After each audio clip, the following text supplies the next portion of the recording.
Savais-tu que seulement 10 à 15% des femmes avaient un cycle menstruel qui dure exactement 28 jours? Chez 20% des femmes, les cycles sont irréguliers, c'est-à-dire qu'elles sont plus longues ou plus courtes que la durée moyenne. Les cycles menstruels durent en général entre 24 et à 38 jours. Mais pourquoi ce n'est pas toutes les femmes qui ont un cycle menstruel régulier? Vous voici dans l'ABC de la perte de poids avec Ali Braggs, naturopathe et coach de vie. Ce podcast est destiné aux femmes trop occupées qui souhaitent perdre du poids avec des trucs simples reliés aux thématiques des 3C, les croyances, les connaissances et les comportements à avoir. Chaque épisode te révélera des astuces simples afin d'arrêter de faire le yo-yo avec la balance et enfin avoir des résultats durables sans acheter des pilules magiques. Let's fucking go, on y va! Salut tout le monde, ici Ali dans l'épisode numéro 21 et aujourd'hui dans l'ABC de la perte de poids, on va élaborer sur le C avec connaissance. On va parler de connaissance en lien avec le cycle et système hormonal. Donc, l'objectif dans ce podcast aujourd'hui, ça va de t'aider à mieux comprendre ton cycle hormonal et aussi de savoir quoi changer dans ton quotidien qui pourrait t'aider à régulariser tout ça. Parce que tu vas voir, là, c'est sûr que je parle d'hormones, mais on sait très bien que si on a un déséquilibre hormonal, c'est sûr qu'on peut avoir plus de difficultés à perdre du poids. Tu vas voir aussi qu'il y a des choses dans ton environnement, peut-être, qui peut créer des déséquilibres. Donc, je vais te faire une belle liste, je vais tout te nommer ça aujourd'hui dans cet épisode fort intéressant. Donc, qu'est-ce que tu dois comprendre? Bien sûr, comme je viens de dire, si tu as un meilleur cycle menstruel, c'est sûr que tu vas avoir un meilleur équilibre et aussi une meilleure perte de poids. Je ne sais pas si tu te souviens, à l'épisode 3, j'expliquais l'impact du stress et de l'hypersécrétion d'hormones de stress, cortisol, adrénaline, de qu'est-ce que ça pouvait causer chez la femme. En fait, je parlais d'une prise de poids au niveau de l'abdomen, au niveau du ventre. Mais cette fois-ci, on pourrait remarquer, en fait, les femmes qui ont un déséquilibre hormonal, ça serait plutôt au niveau des fesses, au niveau des cuisses, au niveau de la culotte de cheval. Puis ça, c'est très courant. Peut-être que tu m'écoutes en ce moment puis tu te reconnais là-dedans. T'es quelqu'un qui prend soin d'elle, t'as déjà vécu des pertes de poids dans ta vie, t'en as peut-être repris, fait le yo-yo toi aussi, mais à chaque fois que tu perdais du poids, en fait, tu perdais seulement du haut et tu ne perdais pas au niveau de la culotte de cheval, des cuisses et des fesses. Donc ça peut être un marqueur, en fait, que peut-être que tu as un petit déséquilibre et il y a peut-être des choses autour de toi qui te causent tout ça. Donc, si tu te reconnais là-dedans, aujourd'hui, l'épisode, tu vas voir, elle est pour toi. Pour les autres qui disent, non, je remarque pas vraiment que j'ai une plus grosse culotte de cheval ou j'ai pas plus de gros niveau en fait des fesses ou autre, il y a pas de problème parce qu'aujourd'hui c'est vraiment des connaissances que je veux que tu apprennes, je veux que tu comprennes c'est quoi le cycle hormonal, je veux que tu comprennes aussi pareil qu'est-ce qui est néfaste autour de toi, c'est très important et surtout quels sont les symptômes face à ce déséquilibre-là. Donc, pour la perte de poids, quand je parlais du ventre, va écouter l'épisode numéro 3, tu vas voir que c'est fort intéressant aussi, mais comme je vous dis, pour ce qui est des hormones, on va plutôt voir ça au niveau de la culotte de cheval. Et c'est très important de comprendre qu'il y a vraiment un lien aussi entre le système nerveux et les hormones. Ça a été prouvé que c'était l'hypothalamus dans le cerveau qui servait de pont entre le système nerveux autonome et le système endocrinien. Donc, oui, tu pourrais avoir des problèmes hormonaux et qui pourraient être causés, par exemple, par ton système nerveux aussi, par une sécrétion peut-être de cortisol, d'adrénaline ou d'autres choses, un stress chronique. Donc ça, c'est intéressant de le comprendre aussi. Donc, moi, je te dis que l'épisode 3 aussi, elle serait fort pertinente pour toi d'aller l'écouter. Donc, qu'est-ce qu'il faut comprendre pour commencer? Quand on parle de déséquilibre hormonal, on va vulgariser l'information aujourd'hui. Là, on n'est pas dans un cours de sciences. Je veux que ça soit clair, facile pour vous pour comprendre que quand on parle d'un déséquilibre hormonal, on va parler d'un équilibre, d'une balance entre l'estrogène et la progestérone. En fait, c'est ça souvent qu'on peut voir. C'est pas l'estrogène ton ennemi, c'est pas la progestérone ton ennemi, c'est plutôt la balance entre les deux. Et quand on a trop de fluctuations, trop d'un ou trop d'un autre, c'est là qu'en fait, on pourrait voir un déséquilibre hormonal. On doit comprendre aussi que le cycle menstruel est régulé par des hormones. Ce sont les hormones lutéinissantes et folliculostimulantes. Pardon, j'ai de la misère avec les mots des fois.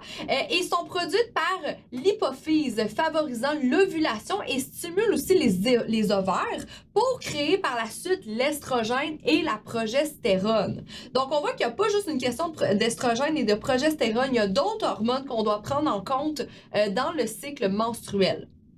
Un des rôles en fait de l'estrogène et la progestérone en fait c'était de stimuler l'utérus et les seins en vue d'une éventuelle fécondation. Donc aussi un rôle pour avoir l'air un peu plus féminine, les estrogènes et la progestérone ça va être leur rôle. On doit comprendre que le cycle menstruel se compose de 3 phases. Donc il y a la phase folliculaire, donc avant la libération de l'ovule. Il y a la phase ovulatoire, c'est là en fait qu'on ovule, libération de l'ovule. Et il y a la phase lutéale après la libération de l'ovule, puis c'est là en fait qui se forme le corps jaune. Donc si tu sais pas c'est quoi le corps jaune en fait, c'est une glande endocrine qui se développe dans les ovaires de façon temporaire et cyclique après l'ovulation. Et c'est ça qui sécrète de la progestérone. Fait que le corps jaune va être surtout là, il va surtout se développer à la phase lutéale. Lutéale, oui, exactement. Donc, si un peu, pour que tu comprennes un petit peu, là, on va séparer ça en 4 semaines. Donc, la première semaine, donc on comprend, comme j'ai dit au début, le jour 1, ce sont la première journée que tu saignes, la première journée de tes règles. On va parler la semaine 1, on va dire du jour 1 au jour 7. C'est là la phase folliculaire. On a pu remarquer une baisse de testostérone pendant cette période-là.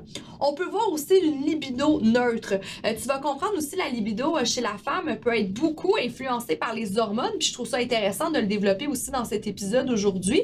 Donc, on voit que pendant cette période-là, de la semaine 1 à ton cycle hormonal, on peut voir que la libido, elle est très neutre. C'est là que les règles commencent et on a l'estrogène, la progestérone plutôt basse. Si on y va maintenant avec la semaine 2, on va y aller entre le jour 8 et 14. C'est là la phase folliculaire. Donc là, on a un pic d'estrogène et de testostérone aussi. Donc, qu'est-ce que ça veut dire, ça? C'est qu'on a beaucoup d'énergie, on a plus de libido et aussi, l'ovulation, elle arrive à la journée 14 et c'est là qu'on peut voir plus d'anxiété. Donc souvent, nous, comment ça se passe dans le Tinky Fit, quand on évalue une cliente, on va toujours lui demander, bon, ton jour 1, il était quand? Fait qu'on va lui demander sa date de la première journée qu'elle a eu ses règles. Et nous, par la suite, on a comme un petit schéma, puis on peut clairement voir, OK, tu es rendu à telle journée. Donc, tu sais, c'est une petite joke à part, là, mais quand je dis à mes coachs, si tu parles à une cliente puis qu'elle est à la journée 14, puis la cliente va vraiment pas bien, mais sois pas trop influencée parce qu'elle te dit, parce que c'est normal. Souvent, la journée 14, c'est dans les plus durs chez la femme. Donc, on peut comprendre ça. Entre la semaine 8 et 14, tu pourrais le dire à ta blonde ou à ton chum, là, c'est là qu'on a plus de libido, souvent la femme. Donc, peut-être que des fois, on se pose des questions. Hein, pourquoi j'ai pas une libido très forte? Pourquoi j'ai une libido très forte? Souvent, ça vient avec le cycle hormonal, donc le cycle menstruel. Donc, on pourrait remarquer, là, tu pourrais le dire à ton chum, là, hey, je suis dans ma semaine 2, là, ça va bien. Là, tu pourrais faire des petits clins d'œil avec ça. Comme je viens de dire, par la suite, semaine 2, on est à la journée 14, c'est là qu'il y a l'ovulation, puis c'est souvent là que la femme, elle est un peu plus sensible. On parle à la semaine 3 de journée 14 à 21, c'est là qu'il y a un pic de progestérone. Puis la progestérone, il y a tellement de mythes là-dessus, mais la progestérone, on l'adore parce que la progestérone peut aider à l'augmentation du GABA. Vous savez, le GABA, j'en ai déjà parlé, c'est un neurotransmetteur qu'on sécrète, qu'on a dans le corps, qui va nous apporter, qui va nous calmer, qui va calmer l'anxiété. Donc, lorsqu'on a ce pic d'estrogène-là, après l'ovulation, en fait, c'est là qu'on est plus calme. Aussi, on pourrait voir une petite perte de libido, mais par contre, ça a été remarqué que c'est là qu'on a plus faim. On a plus envie de nourriture calorique et aussi, comme je l'ai dit tout à l'heure, c'est là le début de la phase lutéale, à cause de la progestérone formée par le corps jaune. Donc, c'est là que le corps jaune va donner un pic de progestérone. On va voir qu'on va un petit peu avoir moins de libido. On va être plus calme aussi par la suite. Et ça a été vraiment prouvé, même mon cher professeur Mathieu Bouchard, petit clin d'œil, je sais pas si tu écoutes mes podcasts, mais ça a été prouvé que pendant cette période-là, du jour 14 au jour 28, là, que la femme avait un odorat plus développé. On avait beaucoup plus envie de manger des choses caloriques. Donc, si tu m'écoutes aujourd'hui, là, j'espère que tu as ton petit calendrier devant toi. Là. Moi, j'ai un calendrier là, dans mon cellulaire, j'ai une application parce que moi, je ne prends aucune contraception, en fait. J'ai mon application, puis ça fonctionne très bien. Hein? C'est un petit mythe de penser qu'il faut prendre la pilule ou le stérilet pour ne pas tomber enceinte. Ça, c'est quelque chose qu'on a appris. Je ne parlerai pas de ça aujourd'hui nécessairement, mais c'est à tort de croire qu'on a besoin de ça pour pas tomber enceinte, juste le dire. Mais c'est très amusant, là. Regardez votre application pendant que vous m'écoutez en ce moment, puis peut-être que vous pouvez faire des liens, mais c'est souvent vu là, à partir du jour 15 jusqu'à 21-28, là, la femme, on a envie de plus de nourriture calorique. On sent plus les odeurs, comme je vous ai dit. Il y avait fait une recherche là-dessus qui a été très... qui montrait brièvement comment la femme avait une meilleure odorat. Et puis, c'est là peut-être que c'est plus difficile pour toi. Fait que si je peux te donner un conseil en ce moment, si tu es dans ces périodes-là, surtout ne te prive pas de manger. Augmente tes calories, mais mange des bonnes calories, en fait. Ça, c'est un petit truc que je peux te donner. À place de couper, te dire que tu n'as pas le droit de manger, moi, souvent, dans cette période-là, quand je suis un peu plus stressée, c'est là que je le sens encore plus. Et, par exemple, c'est là que je vais manger 5 à 6 fois dans ma journée. Je vais manger plus souvent, mais je vais mieux manger, je vais bien manger.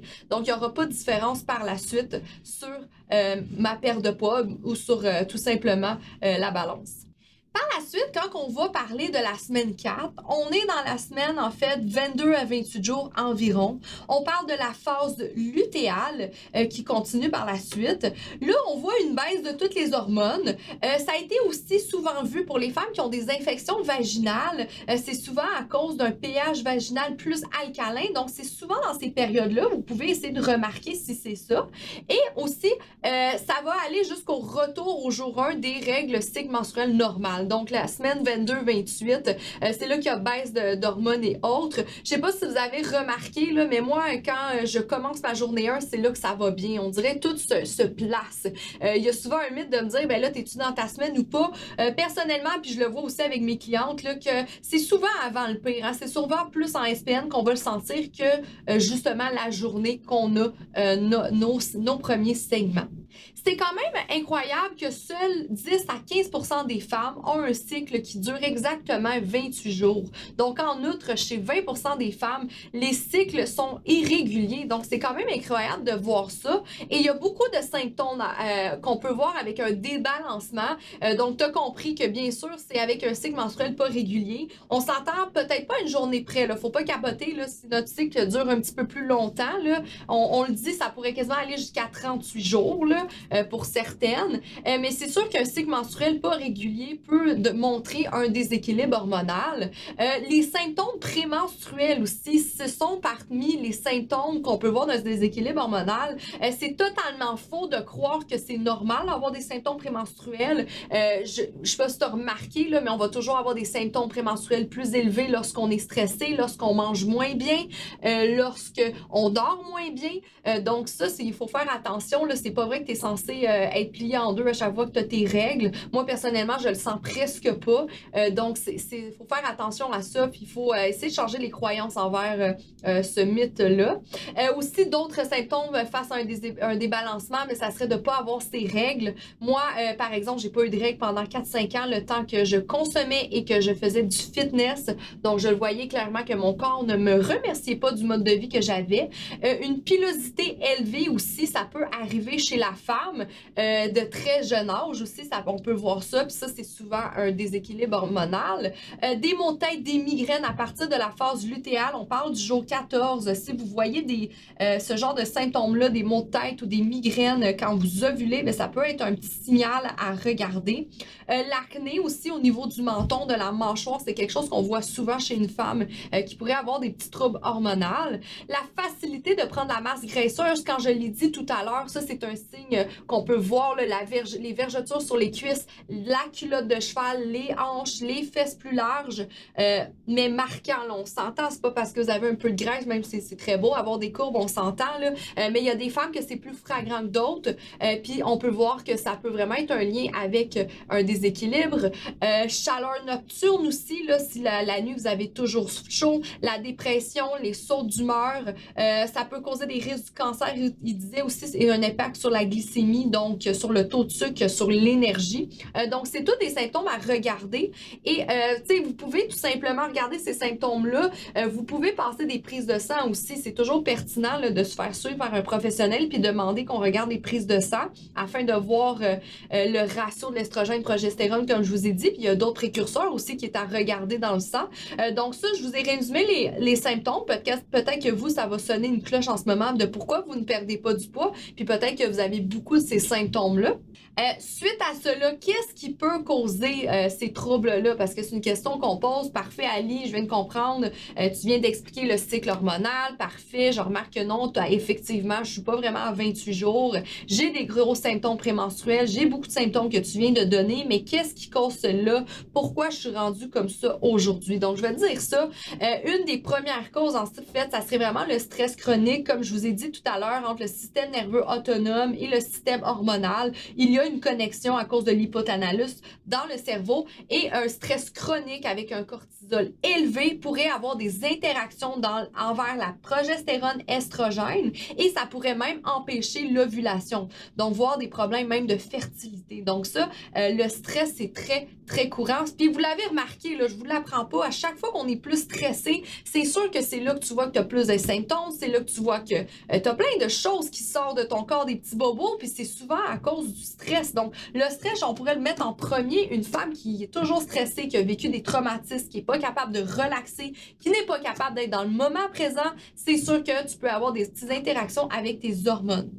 Par la suite, des carences et une diète faible en calories pourraient vraiment causer des problèmes hormonaux. Je suis passée par là, moi, et j'en ai eu énormément de problèmes. Les médicaments aussi, la pilule contraceptive, étonnamment, qu'on pourrait croire, pourrait causer des débalancements hormonaux. C'est totalement faux de croire que on a besoin d'une pilule contraceptive pour avoir un cycle hormonal régulier. Souvent, on se fait conseiller ça, même à la petite école, là, au secondaire, là, c'est quasiment rendu une mode. Là. Moi, je me souviens quand j'étais jeune, là, c'était comme on te conseille la pilule, c'est ça la solution. Mais je veux juste que tu saches, là, si tu m'écoutes en ce moment, là, c'est pas parce que tu ne prends pas la pilule que ton cycle n'est pas régulier. Il y a d'autres raisons que c'est parce que tu prends pas la pilule. On s'entend. Donc, ça, c'est une croyance que beaucoup de gens ont, là, qu'il faut prendre la pilule, que ça régularise les hormones, que ça enlève les maux de tête. Il y a beaucoup de choses, mais c'est un cauchemar, tout ce qu'on pourrait voir, ce que la pilule contraceptive pourrait faire au corps d'une femme. La malbouffe, les produits transformés, le sucre transformé, les glucides transformés peut causer des débalancements. Le tabac, la cigarette, les expositions aux métaux lourds aussi pourraient causer des troubles. Et les xénostrogènes. Les xénostrogènes, mais qu'est-ce que c'est, Ali, un xénostrogène? Et j'ai envie d'élaborer un petit peu sur le sujet, là, parce que c'est fort intéressant de le comprendre. En fait, un xénostrogène, il s'agit essentiellement d'estrogènes synthétiques qui nous entourent dans notre vie quotidienne et qui nous entraînent un excès d'estrogène dans le corps. On parle de dominance estrogénique. Donc, un xénostrogène, en fait, c'est un peu partout. Ça va être dans les produits cosmétiques, les produits ménagers, ça pourrait être dans la nourriture transformée, peu importe, il y a beaucoup de choses autour de nous qui pourraient causer une dominance estrogénique. Et je fais une petite parenthèse, là, les hommes, on pourrait voir des hommes avec des seins, hein? Ça c'est peut-être courant, vous avez peut-être vu ça dans votre entourage, hein? Il y a des hommes qui développent des seins après certaines années et c'est vraiment prouvé que c'était causé par les xénostrogènes. Et chez la femme, les troubles hormonaux, on voit vraiment que les xénostrogènes ont un impact.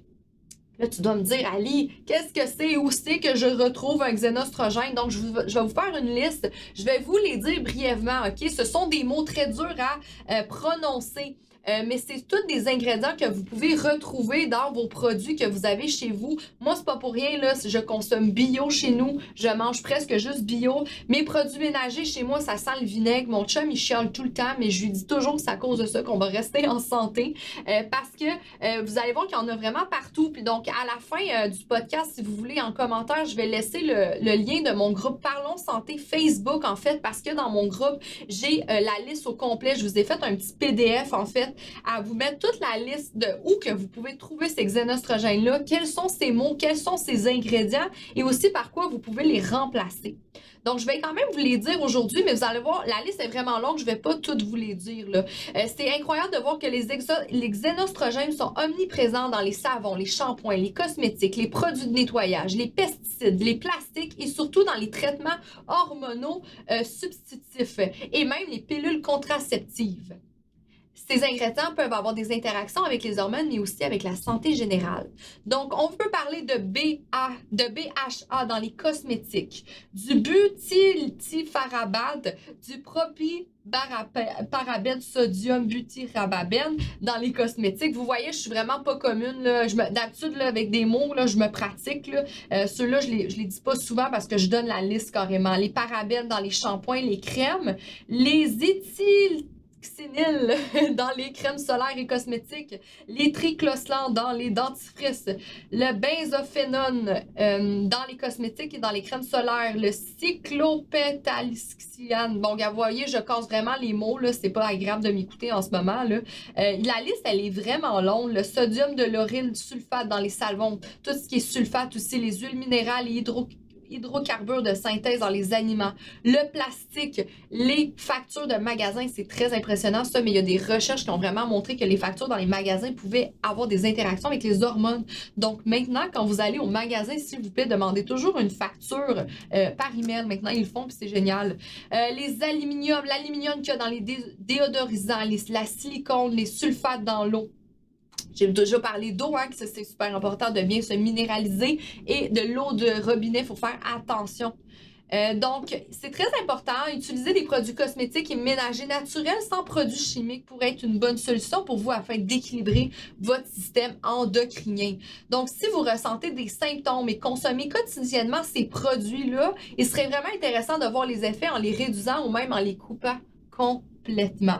Donc, comme je viens de te dire, en fait, va voir sur mon groupe Facebook, tu as juste à adhérer, va cliquer sur Parlons Santé. Je vais mettre le lien en commentaire, puis tu vas voir là, au début de la page, je l'ai piné, là, il y a un document sur toutes les listes d'ingrédients, en fait, que tu pourrais voir, tous les ingrédients qu'il pourrait avoir dans tes produits qui pourraient avoir une interférence avec tes hormones. Donc, en résumé, j'espère que tu as compris pendant ce podcast-là, cet épisode-là aujourd'hui, que le cycle menstruel peut en dire vraiment long sur une femme. Donc, il est important de regarder les symptômes face à nos hormones, puisqu'il y a beaucoup de choses qui peuvent avoir des interactions avec celles-ci. Ça pourrait être vraiment pratique, comme je te dis, de connaître cette liste-là. Fait que va faire un tour sur mon groupe Facebook. Tu as juste à adhérer en cliquant sur rejoindre le groupe et surtout réponds aux questions quand que tu adhères au groupe. Parce que si tu ne réponds pas aux questions, on n'accepte pas les gens. On veut juste des gens actifs dans son groupe. Dans ce groupe, on fait beaucoup de ménage. Donc, c'est juste pour t'avertir tout de suite. Réponds bien aux questions lorsque tu adhères. Donc, lundi prochain, on est déjà à l'épisode 22. Je capote, ça va tellement vite. Et je vais élaborer sur comment maintenir notre objectif de femme en santé et de perte de poids, même durant la période d'été. Je sais, il commence tellement à faire beau et j'ai beaucoup de questions sur comment faire pour résister aux petits drinks sur une terrasse. Sincèrement, inquiète-toi pas parce qu'une femme en santé peut rester aussi équilibrée sans se priver, en fait. C'est très important de le comprendre. Je pense qu'on peut enjoy notre petit drink sans faire de l'excès. Donc, il suffit de faire des choix intelligents. Donc, merci beaucoup de ton écoute aujourd'hui. J'espère sincèrement que ça t'a aidé et on se retrouve la semaine prochaine avec l'épisode 22. Bye!